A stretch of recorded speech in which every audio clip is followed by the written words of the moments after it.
Assalamualaikum warahmatullahi wabarakatuh.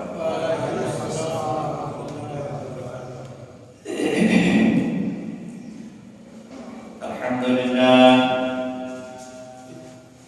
alhamdulillah nahmaduhu wa nasta'inuhu wa nastaghfiruh wa na'udzu billahi min shururi anfusina wa min sayyiati a'malina.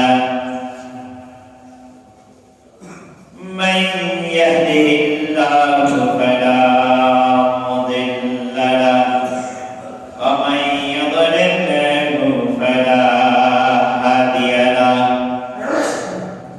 ونشهد أن لا إله إلا الله وحده لا شريك له ونشهد أن سيدنا وحبيبنا وسندنا ومولانا محمد أرسل رسوله بالحق بشيرا ونذيرا وداعيا إلى الله وسراجا منيرا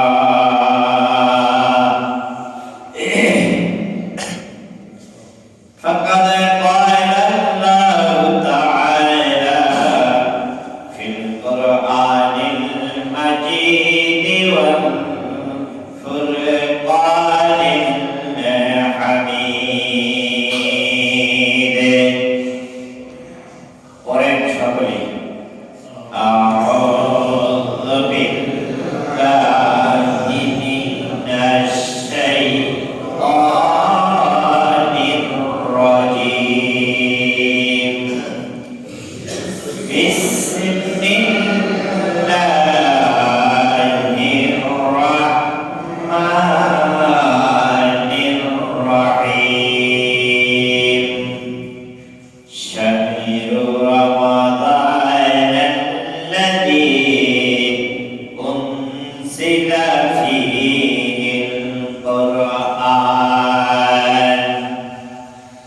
هدى للناس وبينات من الهدى والفرقان فمن شهد منكم الشهر فليصمه ومن كان مريضا أو على سفر فعدة من أيام أخر يريد الله بكم اليسر ولا يريد بكم العسر ولتكملوا العدة ولتكبروا الله على ما هداكم ولعلكم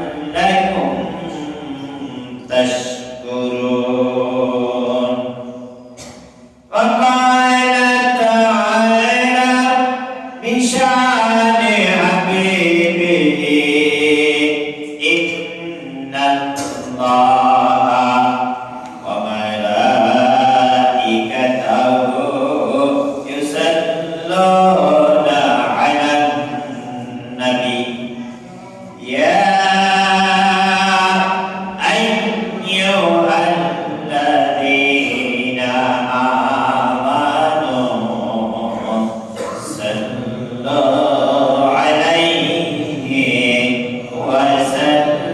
وسلموا تسليما اللهم صل على محمد وعلى آل محمد كما صليت على إبراهيم وعلى آل إبراهيم إنك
সম্মানিত হাজিরিন,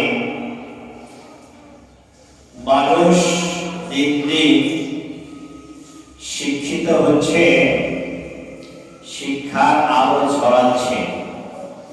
এতে করে কিছু মানুষ দিনের আলো পাচ্ছে, সঠিকটা বুঝতে পারতেছে, আবার সঠিক শিক্ষা না পাওয়ার কারণে মানুষ কিছু বিভ্রান্ত হচ্ছে।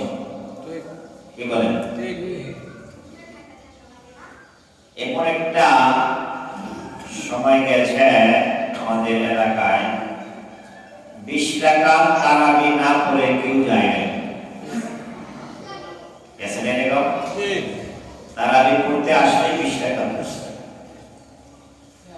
আবার আমি দেখেছি আমাদের এলাকাতে এখন যত মসজিদ হয়েছে কত মসজিদ ছিল, এতে করে খুশি গিয়ে পাড়ার মানুষ কোনো মাতবর বাড়ি, কোনো বাড়িতে একজন হুজুর রেখা মসজিদে যাইতে দূর হয়, এই জন্য তারা ওখানে তারাবি করছে। কিছু মানুষ মাসআলা রাসূল সাল্লাল্লাহু আলাইহি সাল্লাম যা করেছেন তার বেশি আমাদের করা যাবে না, এরকম মাসআলা বলে রাসূল 8 টাকা তারাবি করেছে। রাসূল তো জামাতে 3 দিন তারাবি করেছে। কি বলছেন আপনি? কি জানেন না রাসূল তারাবি কয়দিন করেছে? 3 দিন। তারপরে সারা মাস করে ওই যে রাসূল 3 দিন করছে, 3 দিন পরে রাসূল 8 টাকা করেছে, এইটাই প্রসিদ্ধ হাদিস। 20 টাকা করেছে, এইটার থেকে আমরা নিতে রাজি। দুই নম্বর হলো রাসূল সাল্লাল্লাহু আলাইহি ওয়াসাল্লাম যখন দুনিয়া থেকে বিদায় নেন, আপনারা রাসূলের সাথে তুলনা করেন, আসেন। রাসূল সাল্লাল্লাহু আলাইহি ওয়াসাল্লাম যখন দুনিয়া থেকে বিদায় নেন, মা আয়েশা সিদ্দিকা রাদিয়াল্লাহু তাআলা আনহা তাকে বললেন, আমার ঘরে কি আছে দেখো তো। সামান্য কিছু সোনাদার আছে, সামান্য। রাসূল বললেন, আয়েশা এগুলো নিয়ে আসো। নিয়ে আসলেন, তুলে দান করে দিলেন। আমি দুনিয়া থেকে বিদায় নিলে কেউ যেন এটা বলতে পারে না রাসূল সোনাদানা ঘরে রেখে গেছে। তাহলে রাসূল যখন দুনিয়া থেকে চলে গেলেন, তার ঘরে ছেলে মেয়ের জন্য, বিবি বাচ্চাদের জন্য কিছুই রেখে দেন না, জিম্মাদার রেখেছেন একজন। আপনি তো বাড়ি 5 তলা বানিয়েছেন, আপনি তো বাড়ি 5 তলা বানিয়েছেন, ঘরের দোকানের মধ্যে আপনার 5 লাখ টাকার মাল আছে, আপনি তো বলে গেছেন, বলে দিতেছেন। আপনি বলে দেন আমার দোকানের যা আছে সব আল্লাহর কাছে দিয়ে দেন, এটা তো বলেন না। বলেন কি না? এটা তো বলেন না। রাসূলের সাথে রাসূল সাল্লাল্লাহু আলাইহি সাল্লামের জীবনে কোনো তুলনা নেই। সুবহানাল্লাহ। জীবনে কোনো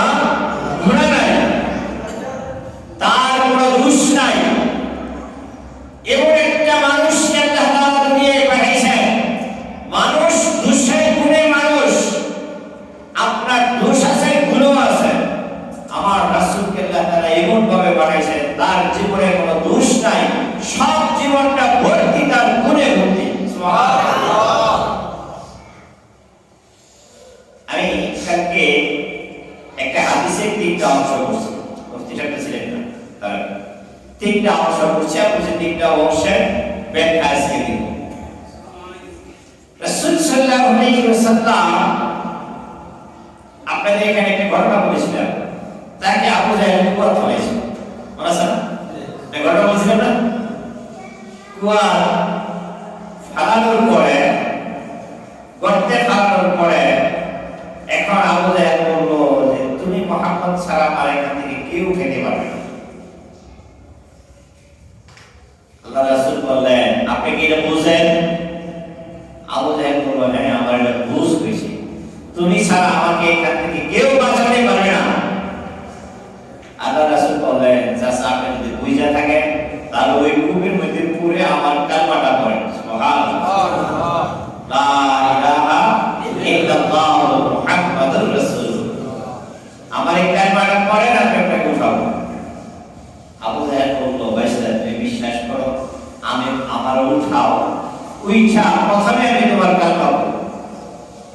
এখানে কে আছেন, এমন কে আছেন এখানে যে মানুষটা রাসূলকে 3 বছর জেলখানায় আটকে রেখেছে, না খায় থেকে বাকলা গাছের পাতা খাইয়ে রাসূল জীবন ধারণ করেছে, 53-52 জন মানুষ জেলখানায় 3.5 বছর কষ্ট করেছে, এই মানুষটা এখন বিপদে পড়ছে। যে করাইছে এই কষ্টগুলো করাইছে এই মানুষটা এখন বিপদে পড়ছে। আপনার এখানে কে আছেন বলেন যে ওরে কুয়া থেকে উড়াইবেন? না কেউ নাই। আছেন আপনারা কেউ? না নাই। রাসূল কি বললেন?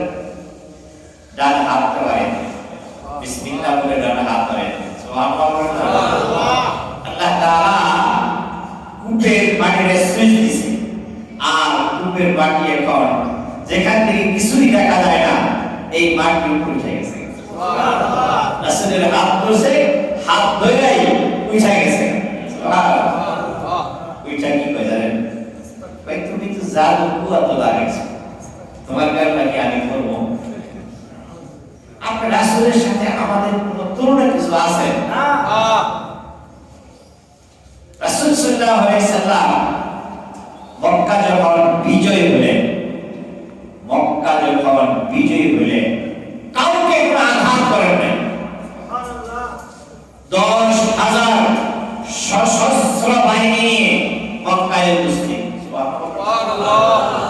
যে মক্কা থেকে রাসূলকে খেলে এনেছিল, রাসূলকে এই মক্কায় থাকতে দেয় না। তারপরে রাসূল মক্কা ছেড়েছে রাতের আধারে, দিনে গেছে না, রাতের আধারে মক্কা ছেড়েছে। রাসূল ভোর হয়ে গেল, কেউ দেখে ফেলবে, এই জন্য একটা পাহাড়ে লুকাইছে, তার নাম জাবালে সুর, নাকি জাবালে সুর। একেবারে উপরে যারা গেছেন তারা দেখতে পাচ্ছেন, একেবারে উপরে, উপরের মধ্যে ছোট্ট একটা সুড়ঙ্গ পথ আছে, এখানে রাসূল অবস্থান করেছে 3 দিন। কয়দিন? 3 দিন। 2000 বছর আগে মুসা আলাইহিস সালাম ওয়াজ করেছিল যে এই জায়গাটা শেষ নবী, এই জায়গাটা মক্কা থেকে মদিনায় চলে যাবে। 2000 বছর আগে ওয়াজ করেছিল এই জায়গাটা শেষ নবী মক্কা থেকে মদিনায় চলে যাবে, আর এই সুড়ঙ্গ পথে রাসূল অবস্থান করবে 3 দিন। কয়দিন? 3 দিন। ওয়াজ সাপ শুনছে। কে শুনছে? সাপ। বলল, সাপ মনে মনে প্রতিজ্ঞা করলো আমার এই শেষ নবীকে দেখতেই হবে। সুবহানাল্লাহ। মিয়া তুলনা করেন, মিয়া তুলনা করেন, বড়টা কি ছেড়ে দেন। রাসূল যখন জেগেছিল এখানে যখন ঢুকলেন, এই গর্তের মধ্যে আবু বকর বললেন একটু বলি আমি পিছন থেকে আসি। রাসূল যখন বলছিলেন এই মক্কা ছেড়ে আমার চলে যেতে হবে, আবু বকর বলেন, ইয়া রাসূলুল্লাহ, আমারে নিয়ে যাবেন না? আপনি একা একা যাবেন, আমারে নিয়ে যাবেন না? রাসূল বললেন, আমি কোন সময় যাই রাতের বেলায় এটা তো আমার জানা নাই, কখন যাই, কয় তারিখে যাই আমার তো জানা নাই। রাসূল বললেন, আমার দরজা, আবু বকর বললেন, আমার দরজায় একটু নক করে যাই, যদি নক করেন আমি যদি যেতে পারি আমি সাথে গেলাম, না বলে আপনি যাই, আমার একটা আবদার, আপনি একটু নক করে দেন। ওই দিন বাসায় আয়েশা, মা আয়েশা সিদ্দিকাকে বললেন, আমার জন্য একটা ফ্যাক্টরি দিলেন।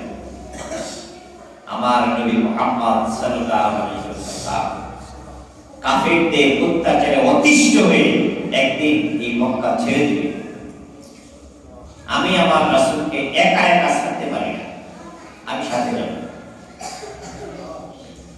আয়েশা বললেন, কখন যাবে, কোন দিন যাবে আপনি তো জানেন না। আবু বকর বলেন, রাসূল বলেছেন আমাকে নক করে যাবেন, সুতরাং মিথ্যা হতে পারে না, রাসূল আমাকে নক করেই যাবেন। গাঠুরি পায়ের নিচে রেখা, একটা হাতে লাঠি রেখা দরজার নেলাম দিয়ে দাঁড়িয়ে আছে। কখন রাসূল যাবে দরজার নেলাম দিয়ে লাগিয়ে আছে। দীর্ঘদিন 40 দিন করেন, 50 দিন করেন, রাসূল যায় না। হঠাৎ করে একদিন দরজার কাছে যে লোক করেছে, আবু বকর রাদিয়াল্লাহু তাআলা বলেন, লাব্বাইক ইয়া রাসূলুল্লাহ, সুবহানাল্লাহ। লাঠিটা নিয়ে, হাতে একটা লাঠি নিয়ে রাসূলের সাথে রওনা হলেন। রাসূল বললেন, আবু বকর, একটা ডাক দিয়েছি তোমাকে মাত্র, তুমি একটা কি চলে আসবে? আবু বকর বললেন, ইয়া রাসূলুল্লাহ, যেই দিন আপনি বলেছেন আমাকে সাথে নিয়ে যাবেন, ওই দিন থেকে আমি আর ঘুমাই না, আমি দরজার মধ্যে ট্যাগ লাগাইয়া দাঁড়িয়ে দাঁড়িয়ে ঘুমাইছি। সুবহানাল্লাহ। তুলনা করেন তাদের সাথে একটু তুলনা হয় আমাদের। ছিঁড়ে গেলেন, ভোর হয়ে গেল। রাসূল জাবালে নূর, জাবালে সুরটা সোজা রাস্তা হলো কাবা ঘর থেকে পূব দিক দিয়ে বের হওয়া, কিন্তু কাফেররা যদি বুঝতে পারে এই জায়গাটা বেরিয়েছে, এই জন্য উল্টা পথে বের হলেন। সুবহানাল্লাহ। উল্টা পথে বের হলেন, পশ্চিম দিক দিয়ে বের হলেন। আপনারা যা হজে গেছেন, ওমরায় গেছেন, একটা দুইটা রাস্তা পাশাপাশি, একটা হলো ইব্রাহিম খলিল রোড, আর একটা হলো হিজরা রোড। হিজরা রোড বলছে এই কারণে, এই রাস্তা দিয়ে রাসূলুল্লাহ হিজরত করেছেন। সুবহানাল্লাহ। গেলেন, দূর হয়ে গেলেন। আবু বকর বলেন, ইয়া রাসূলুল্লাহ, সকাল তো হয়ে গেছে, ওরা তো আমাকে ধরে ফেলবে। আরেকটা জিনিস আপনাদেরকে, আপনারা সকলেই উমরায় যান, হজে যান, আল্লাহ তাআলা আপনাদেরকে যাওয়ার তৌফিক দান করেন। সকলে বলেন আমিন। বুঝতে পারবেন কি শত্রুতা করেছে, না গেলে বুঝবেন না, গেলে বুঝতে পারবেন কি শত্রুতা তারা করেছে। এই পাহাড়ে যখন মানুষ উঠতেছে, বুড়াটা উঠতে পারে না, জোয়ানটা উঠতেছে, ওই পাহাড়ের সুরঙ্গ কথা মানুষ যায়, নিচের থেকে উপরে মানুষগুলো ছোট্ট ছোট্ট দেখা যায়। তারা যে উঠতেছে, নিচের থেকে যদি তাকায় দেখেন, সাদা সাদা ছোট্ট ছোট্ট দেখা যায়, এত উঁচায়। আমি উঠেছি আলহামদুলিল্লাহ, আমার 1.5 ঘন্টা সময় আছে। ওখানে যাইয়া আবু বকর বলেন, ইয়া রাসূলুল্লাহ, ওরা ধরে ফেলবে, ওরা তো আমাদেরকে ধরে ফেলবে, ভোর হয়ে গেছে। তাহলে বোঝা গেল এই পাহাড়ের চূড়ায়, সেখানে তারা কিছু ছাড়ে নাই রাসূলকে ধরার জন্য। কি শত্রুতাটাই তারা করেছে। রাসূল বললেন, আবু বকর বলেন, এটা সুরঙ্গ মত পাইছি, চলেন এখানে লুকিয়ে যাই। সেখানে লুকাইয়া গেলেন। দেখেন রাসূলকে পশু পাখিরা কেমন চিনাচিনছে। রাসূল লুকাইয়া গেলেন ওই গর্তের মধ্যে। মাকড়সা চিন্তা করলো, আমি একটু কাজ করি, একটু সহযোগিতা আমি করি। রাসূল নিচে গেছেন, মাকড় সাথে সাথে উপর দিয়া জাল বেঁধে দিয়েছে। কবুতর বলতেছে আমি একটু সহযোগিতা করি। জালটা পুরো ছিল, মোটা ছিল, সবটা নিরাকার আল্লাহ, নিরাকার সবটা আল্লাহ। কবুতর এসে দুই তিনটা ডিম করে দিচ্ছে।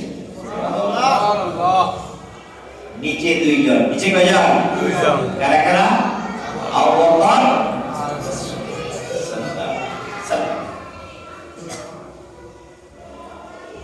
উপর দিয়াই হাঁটে, উপর দিয়া হাঁটে।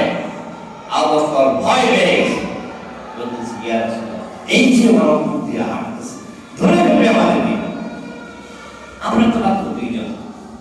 রাসূল বলেন আমরা দুইজন না, আমরা তিনজন, আরেকজন আমাদের সাথে আছে, তিনি বলেন আল্লাহ। ইন্নাল্লাহা মা'ানা, লা তাখাফ, ভয় করো না, ইন্নাল্লাহা মা'ানা, আল্লাহ আমাদের সাথে আছে। সুবহানাল্লাহ। 2000 বছর আগে ওয়াজ করেছিল মুসা, কয় বছর আগে? 2000 বছর। কি ওয়াজ করেছিল? এখান দিয়া শেষ নবী যাবেন, আর এই গর্তের মধ্যে তিনি 72 ঘন্টা লুকাবেন। সব চিন্তা করবো, খাই না খাই, জীবন না যেভাবেই যায়, আমি আমার শেষ নবীকে একটা নজর দেখে আমার চোখকে শীতল করে নিই। সুবহানাল্লাহ। জীবনকে ধন্য করে নিব আমার নবীকে দেখে। ওই গাতায় লুকাই আছেন। রাসূল যখন সেখানে গেলেন, ওই এক গর্ত দিয়া উকি দিলেন, বা সাপ উকি দিলেন। আবু বকর কিন্তু মানুষ, তিনি তো এত বেদ জানেন না, জানেন কি? আবু বকর পাকড়ি ছিঁড়া ওই গর্তের মধ্যে, মারতে দরকার না, ওই গর্তের মধ্যে কি দিছে, চালিয়ে দিছে। আবার আরেক দিক দিয়ে চোখ বের করে দিছে, ওখান দিয়েও পাকড়ি আরেকটা ছিঁড়া চালিয়ে দিছে। এখন এই অবস্থায় তার পাকড়ি শেষ, আর কি দিয়ে দিব? রাসূল সাল্লাল্লাহু আলাইহি সাল্লাম আবু বকরকে বলছিলেন, আবু বকর বড় ক্লান্ত লাগতেছে, আমি একটু ঘুমাতে চাই। উরু বেরিয়ে দিলেন, রাসূলকে বললেন হুজুর আপনি আমার উরুতে মাথা রেখে ঘুমান, আমি আবু বকর আপনাকে পাহারা দিই। যখন পাকড়ি কাপড় সব শেষ হয়ে গেল, সম্বল শেষ, পাও দিল, ওই যে গর্ত আছে না, আরেক গর্ত দেওয়া কি করছিল, পাও দিল। কে দিল? আবু বকর। সাপ আর বেরোতে পারে না, সাপ রাগ করে কামড় মারছে। সাপ যখন আবু বকরকে কামড় মারছে, বিষ আসবে না? সাপের বিষে আবু বকরের পুরো শরীর কালো হয়ে গেছে, বিষের যন্ত্রণা সহ্য করতে পারতেছে না। মনের অজান্তে চুপ দিয়া টপটপে পানি পড়ে গেল। পানিটা রাসূলের চেহারার মধ্যে পড়েছে। কিসের পানি? কাঁদতেছে কেন? যন্ত্রণা, সাপের বিষের যন্ত্রণা। আর সাপ একদিন আর 2 দিনের না, কত দিনের সাপ? 2000 বছর আগের সাপ। চোখের পানি যখন রাসূলের চেহারায় পড়েছে, রাসূল সজাগ হয়ে গেলেন, দেখলেন আবু বকরের চোখের পানি। রাসূল বলেন লিমাযা তাবকি ইয়া আবু বকর, হে আবু বকর তুমি কাঁদতেছো কেন? কি হয়েছে তোমার? বাড়ির কথা কি তোমার মনে হয়েছে? বাড়ি ছেড়ে চলে যাচ্ছ, ঘর ছেড়ে যাচ্ছ, ব্যবসা ছেড়ে যাচ্ছ, কোন দিন আসতে পারবা এই মক্কায়? তার কোনো ঠিকানা নাই। এই দেশের জন্য কি তুমি কাঁদতেছ?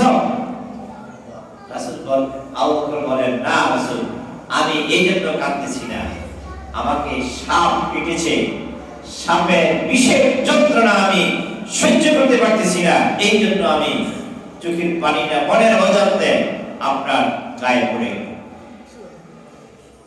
রাসূল সাল্লাল্লাহু আলাইহি সাল্লাম সাথে সাথে মুখ থেকে একটু থুতু নিয়ে আবু বকরের ওই ক্ষত জায়গায় দিলেন, সাথে সাথে সাপের বিষ পানি বের হলো। সুবহানাল্লাহ।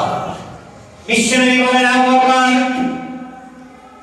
তুমি বিষের যন্ত্রণায় মুখটা তোমার কালো হয়ে গেল, তুমি কেন এর আগে আমাকে বলো নাই? তুমি একটিবার যদি আমাকে বলতা তোমার এত কষ্ট করা লাগতো না। আবু বকর জবাব দেয়, ইয়া রাসূলুল্লাহ, আমার জীবন যদি শেষ হয়ে যায়, আপনার আরাম ফরমাচ্ছেন, এই আরামের ব্যাঘাত হোক, এইটা আমি আবু বকর কোনদিন এই কাজ করতাম না, জীবন দিয়ে দিতাম, রাসূলের আরামের মধ্যে কোনো বিঘ্ন ঘটাতাম না।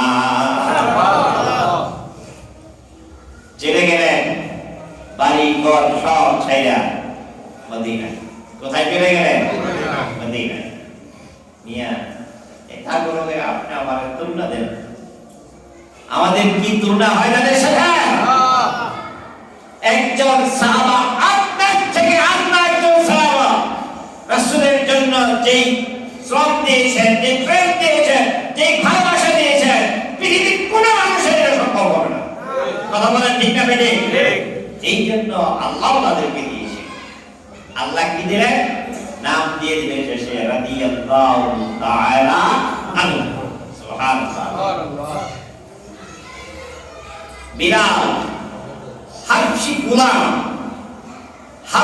গোলাম, কালো মানুষ, বিশ্রী কালো, ঠোঁট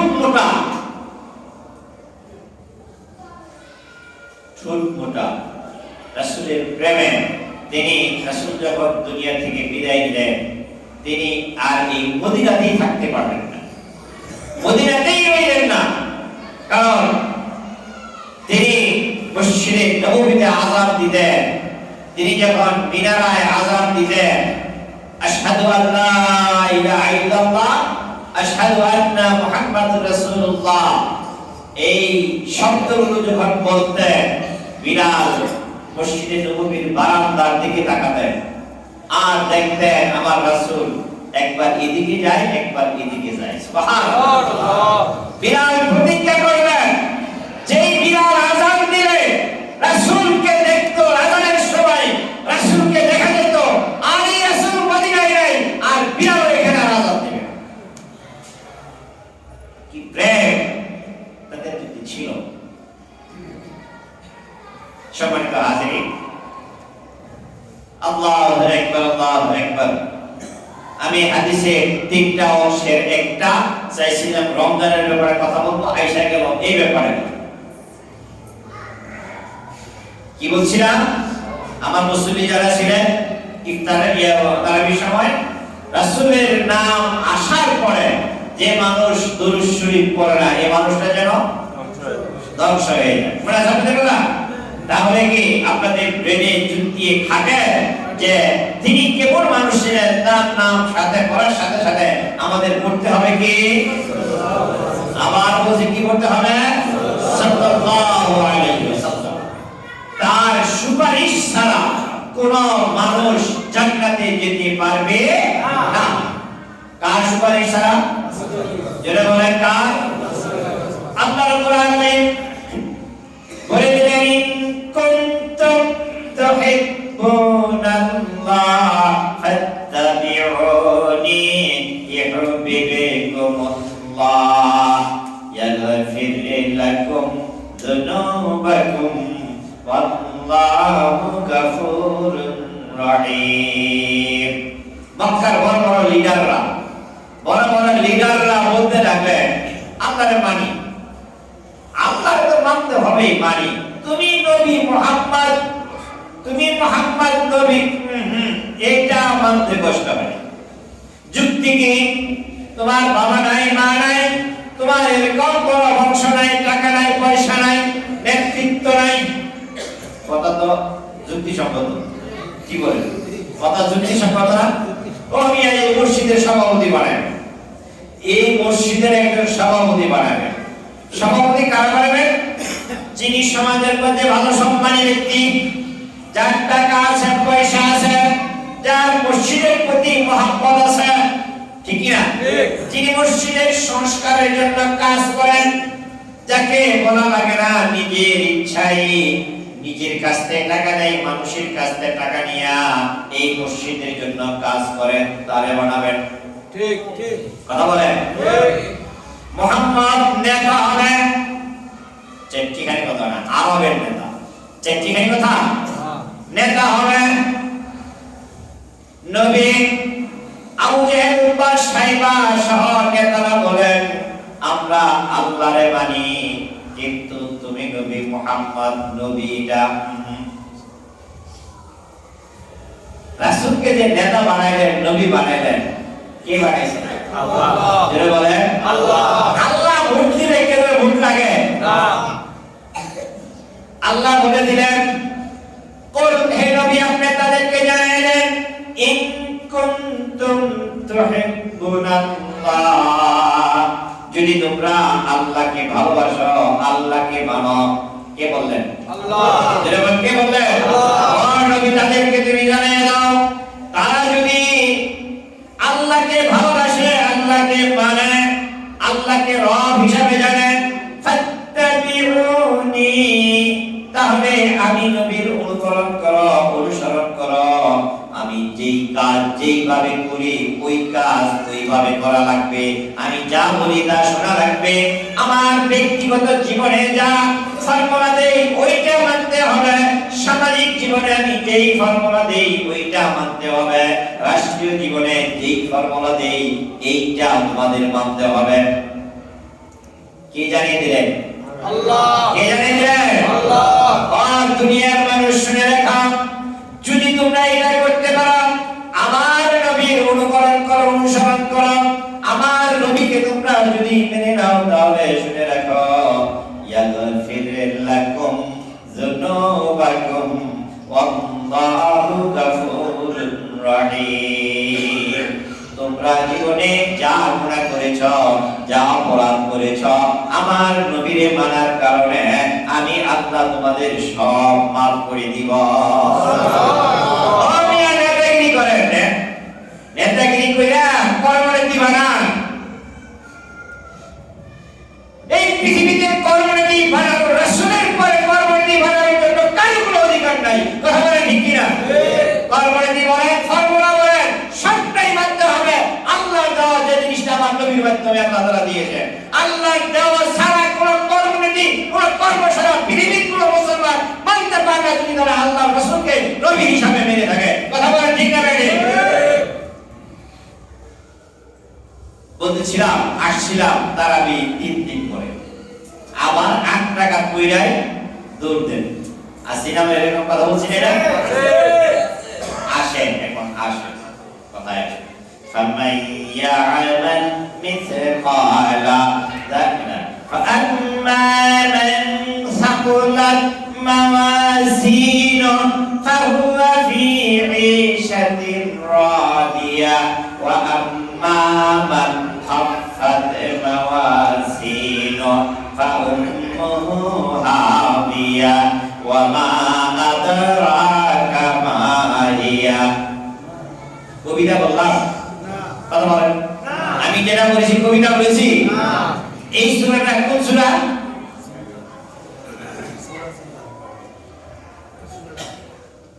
আল-কারিয়া। সূরা আল-কারিয়া, সূরা আল-কারিয়া। আমপারার মধ্যে, আমপারার মধ্যে বাইকে পড়বেন, আমপারার মধ্যে কয়েকটা সূরা গেলে তারপরে এটা বাইরে। অর্থ হলো যার নেকের পাল্লা ভারী হবে, সুবহানাল্লাহ, যার নেকের পাল্লা ভারী হবে, ফাআম্মা মান সাকুলাত, যার নেকের পাল্লা ভারী হবে, ফাহুয়া ফি ঈশাতির রাদিয়া, তার স্থানটা হবে আল্লাহর সন্তুষ্টির মধ্যে, তার মানদার স্থানটা হবে জান্নাত। সুবহানাল্লাহ। মিয়া 8 টাকা তুলে তুলতেন, হতে পারে একটা নেকি আপনার কমে দিব, হতে পারে এরকম? এই 8 রাকাতের জায়গায় যদি 20 রাকাত আপনি পড়েন, হতে পারে এমন যে এই জিনিসকে 20 রাকাত পড়ার কারণে ওই 20 রাকাতের 8 রাকাতের সওয়াব আপনি জান্নাত পেয়ে গেলেন। সুবহানাল্লাহ। হতে পারে না? রমজান মাস গুনাহ মাফের মাস, রমজান মাস সওয়াব কামাইয়ের মাস। সুবহানাল্লাহ। আমরা এটাকে সকলেই দাম দিব, রাজি আছি ইনশাআল্লাহ? গনিমত মনে করব। আমি প্রথম দিন তারাবির মধ্যে বলেছিলাম একটা সওয়াব, বলেন তো বলবে কি? 2 রাকাত তাহাজ্জুদ নামাজ পড়া সবারই বলছে। আজকে যদি 2 রাকাত তাহাজ্জুদ নামাজ পড়েন তাহলে আল্লাহ তাআলা এটা আপনাকে 70 গুণ বাড়িয়ে দেবেন। সুবহানাল্লাহ। কোরআন কিতাবে লেখা 700 গুণ বাড়িয়ে দেবেন। সুবহানাল্লাহ। তার মানে হলো 2 রাকাত তাহাজ্জুদ নামাজ এই রমজান মাসে পড়লে অন্য মাসে 7 গুণে 1400 রাকাত নামাজ পড়ার সওয়াব আল্লাহ আপনার আমলনামায় দিয়ে দিবেন। সুবহানাল্লাহ। এটা আপনার লাভ না ক্ষতি? লাভ। জোরে বলেন লাভ না ক্ষতি? লাভ। এই লাভ একদম চায় না। কেরা? শয়তান। আমরা কি শয়তানকে জিতাবো? না। এই জিনিস করে দিয়েছেন আমাদের জন্য কে? আল্লাহ। আমরা করলে খুশি হবেন কে? আল্লাহ। লাভ কার? আল্লাহ। খুশি হবেন কে? আল্লাহ। দেখেন তো এইরকম আল্লাহ, এরকম রব রে রেখা আমরা দৌড়াই মাঝারে। ঠিক কথা বলেন। এই আল্লাহর রেখা দৌড়াই মাঝারে। সময় কম পাওয়া যাবে, 3 হাদিসের 3 পয়েন্ট আজকে বলে শেষ দিচ্ছি। আমাদের দেশে বহু মানুষ আছে তারা পীর সাহেবের কাছে দৌড়ায়। আছে? কথা বলেন। আছে। পীর সাহেবের কাছে যান, এটা আমি নিষেধ করি না। ওখানে পীর তার কাছে শিখে। পীর মানে কি? শিক্ষক। পীর মানে কি? শিক্ষক। আপনি তার কাছে যান, আমি এখন নিষেধ করি না। শিখেন, শিক্ষা আমল করেন। আপনি এদিকে কথা শুনেন না, এদিকে বাস্তবতা বলতেছি। আপনি যাইবার সময়, পীর সাহেবের কাছে যাইবার সময় ভালো বড় একটা পেঁপে কিনে নিয়ে যান। ভালো দেখা পেঁপে একটা নিয়ে যেতেছেন পীর সাহেব, কিন্তু 6 মাসও আপনার মায়ের একটা পেঁপে কিনে দেন। আছে না? আছে। পীর সাহেব ভালো একটা ইন্ডিয়া থেকে আওলা এনে দিয়েছেন, চাদর শাল কিনা দিয়েছেন 4000 টাকা দিয়া। পীর সাহেব 4000 টাকা দিয়ে শাল কিনে দিয়েছেন। আপনার বাবাই পাতলা সেট কিনে বানিয়ে বললাম না? আছে এরকম? আপনি আপনার পীর সাহেব 4000 টাকা দিয়ে শাল কিনে দিয়েছেন। আপনার এলাকার চেয়ারম্যান আপনার পীর সাহেবকে 20000 টাকা দিয়ে দিয়েছে। বলেন খুশি কার প্রতি বেশি? কেন ভাই আপনারা অনেক কষ্ট করে 4000 টাকা দিয়েছেন, তাহলে আপনার চাইতে বলেন না কেন চেয়ারম্যানের প্রতি খুশি? আপনি একটা পেঁপে কিনে নিয়ে গেছেন পীর সাহেবের জন্য, নিয়ে যান, কিন্তু না করি না। আপনারা বলে দেন পীর সাহেবের বিরোধিতা করেন, কথা বুঝা চিন্তা করেন। বাইরে ক্যামেরা সবাই না যে কৃষ্ণরা এই পীর সাহেবের বিরুদ্ধে অবস্থাটা হয়েছে এরকম। অবস্থাটা এরকম হয়েছে, বাংলা ঘরে রাজার বাংলা ঘরে কুত্তা গিয়েছে, বাচ্চা হয়েছে 4টা। তা এক দাসী আরেক দাসীকে গিয়ে কইছে যে তুমি রানীর কুত্তার 4টা বাচ্চা হয়েছে। কয়টা হয়েছে? এই গিয়া আরেকজনের কইছে যে রাই সংসার কি কই আপনার রানীর 4টা বাচ্চা হয়েছে। কথা কি একটা কেন না? আসলে বাচ্চা কার? আপনারা আবার এরকম মানে পরিবর্তন করে বলেন না। আপনি বিশ্বাসে পেঁপে খাওয়ার আপত্তি নেই, আমার আপত্তি নেই। একটা আলেম মানুষ, তাকে শ্রদ্ধা করেন, সম্মান করেন, করবেন। এটা ভণ্ড ফিরে গেছে, ভণ্ড ফিরে গেছে। সেদিনকে ফেসবুকে দেখতেছি এক ভণ্ড বলতেছে যে আল্লাহ তো রোজার করতে বলছে, রোজার সাধন করতে বলছে। শব্দ কই হয়েছে এটা? আর 30 রোজা ফরজ এইটা কোথাও লেখা নাই। যদি এটা বাইরে যায় আমি সরকারকে বলবো, প্রশাসনকে বলবো, এই ধরনের বন্ধকে গ্রেফতার করে আইনে আনায় এনে তাদেরকে শাস্তি প্রদান করা দরকার। রোজা ফরজ, আতিমুস সিয়ামা ইলা লাইল, এই সাদা থেকে নিয়ে রাত্র হওয়া পর্যন্ত, সূর্য ডোবা পর্যন্ত খানা পানাহার সবকিছু নিষিদ্ধ। এটা কি মোল্লারা কয়? কে বলছেন? বর্ণ, এই ধরনের বর্ণকে শাস্তির আওতায় আনা দরকার। কোথায় গেছিলাম কথা? সাত, আপনি এক পোয়া আঙ্গুর, বেশি না, এক পোয়া আঙ্গুর আপনি নিয়ে আপনার মার কাছে যান, বসেন, পয়সা আপনি 2টা খান, মায়ের 2টা দেন, মায়ের যে খাবার একটু রসিকতা করেন, মার সাথে করা যায় না? মার সাথে একটু রসিকতা করেন, কইরা মায়ের দেন। আপনি বলেন আপনি 2টা 4টা আঙ্গুর খাওয়াইয়া মায়ের যেই খুশি করতে পারলেন, বিশ্বাসে 1 ডজন খাওয়াইয়া এই খুশি করতে পারবেন। আপনি একটা দূরে গেছেন, সেখান থেকে বাবার জন্য 2000 টাকা দিয়ে শাল নিয়ে আসেন, 2000 টাকা দিয়ে আপনার বাবাকে যেই খুশি করতে পারলেন, আপনার বিশ্বাসকে এই 20,000 টাকা দিয়েও শাল দিয়া, পাঞ্জাবি দিয়া এই খুশি আপনার হবে না। খুশি করা দরকার কার? মা বাবার না বিশ্বাসের? মা বাবার না বিশ্বাসের? করতে রাজি আছি আমরা ইনশাআল্লাহ। বিশ্বনবী বলে দিলেন, জিবরাইল আমিন বলেন, আপনার উম্মতের মধ্যে ওই মানুষগুলো ধ্বংস হয়ে যান, ওই মানুষগুলো শেষ হয়ে যায়, নাকটা ধুলাই মলিন হয়ে যায়, যে মানুষগুলো তার মা পাইলো, তার বাবা পাইলো, অথচ এই মানুষগুলো তাকে জান্নাতে ঢুকাতে পারলো না, ওই মানুষগুলো বরবাদ হয়ে যাক, ধ্বংস হয়ে যাক। রাসূল বললেন আমিন, আল্লাহ যেন এই দোয়া কবুল করে নেন। তার মানে হলো এই হাদিস দ্বারা বোঝা যায় আপনার মা আপনার জন্য জান্নাত। সুবহানাল্লাহ। ভাই কষ্ট হচ্ছে না?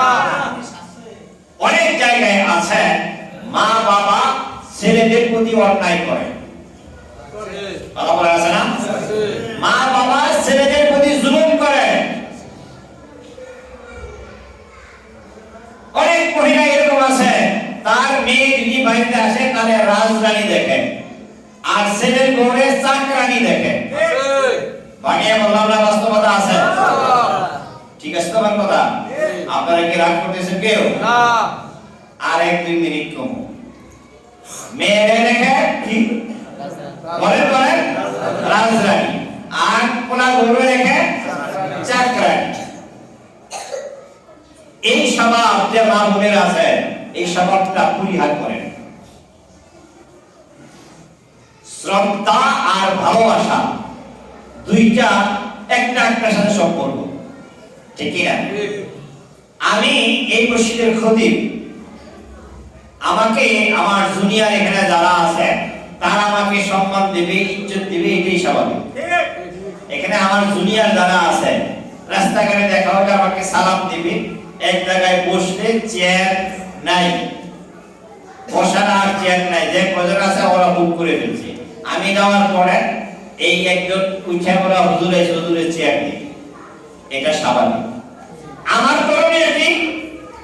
আমি তো বড়, আমার করণীয় কি? আমার করণীয় হলো এই যুবকগুলো, এই আমার জুনিয়র ছেলেগুলো দেখা আমার বুকের সাথে জড়িয়ে নেওয়া, তাদেরকে স্নেহ দেওয়া, আদর দেওয়া, ভালোবাসা দেওয়া। আমি যদি তাদের খালি দুরু করি, খালি নিজে একলাই খাকে সম্মান নিবার চাই, তাহলে এত সম্মান এক জায়গায় থাকে না। যা আমি তাদেরকে ভালোবাসবো না, তারা খালি আমারই সম্মান করবে, এত সম্মান, এত ইজ্জত, এত শ্রদ্ধা এক জায়গায় থাকে না। বুঝতে পেরেছি? আমার মা বোন যারা আছেন তারা এই স্বভাব যারা করে, নিজের মেয়ে রাজধানী আর ছেলের বউ চাকরানি, এই স্বভাব যারা আছে তারা স্বভাব পরিবর্তন করেন। স্বভাব পরিবর্তন হলে আপনি শ্রদ্ধা পাবেন, 100% পাবেন। যদি না করে, শুনেন, আচ্ছা যদি না করে তাহলে কি বিশ্বনবী বলেন মা বাবা যদি জুলুম করে, মা বাবা যদি আপনার প্রতি অন্যায় করে, আল্লাহ রাসূল বলেন ওয়া ইন যালামাহু ওয়া ইন যালামাহু ওয়া ইন যালামাহু, ও পৃথিবীর মানুষ তুমি শুনে রাখো, তোমার মা তোমার বাবা তোমার প্রতি যদি জুলুম করে, তোমার প্রতি যদি জুলুম করে, তোমার প্রতি যদি জুলুম করে, তারপরও তোমার মা বাবার সাথে ভালো ব্যবহার করা লাগবে, খারাপ ব্যবহার করা যাবে না। এই জন্য আল্লাহর দরবারে কৈফিয়ত দিবে তারা। একটা প্রশ্ন আসছে, আমাদের দেশে অনেকেই মা বাবা যারা চলে গেছেন তাদের জন্য কিছু খরচপাতি করেন, আছে এরকম? আছে। ইফতার মাহফিল করেন, তারপরে যে ইবন দোয়ার ব্যবস্থা করেন, এটা করা জায়েজ আছে। কেউ যদি বলে যে করা জায়েজ নাই, এটা ভুল কথা। মা বাবার জন্য দোয়া করা, রব্বির রহমহুমা কামা রব্বায়ানি সগীরা, আল্লাহ নিজেই শিখিয়ে দিয়ে গেছেন যে তোমরা তোমার মা বাবা চলে গেলে তাদের জন্য দোয়া করবা। শুধু তাই নয়, আপনি মুরব্বিদেরকে ডাইকা করবে না, নিজে হারা জীবনও করতেন না, এইটার কোনো কাম না। আগে নিজে আপনার মা বাবার জন্য দোয়া করবেন। যদি কেউ এটা ভুল ফতোয়া দিয়ে থাকে, এটা ভুল। আল্লাহ তাআলা আমাদেরকে যা কিছু কথা বললাম, তিনটা শ্রেণী কথা বলেছি, রোজা, রাসূলের প্রতি দরুদ শরীফ আর মা বাবার প্রতি, তিনটাই আমি আজকে কথা বলেছি। আমল করতে পারবো তো ইনশাআল্লাহ। আল্লাহ তৌফিক দান করেন, সকলে বলেন আমিন। ওয়া আলাইনা ইল্লাল বালাগ। আসসালামু আলাইকুম ওয়া রাহমাতুল্লাহি ওয়া বারাকাতুহু।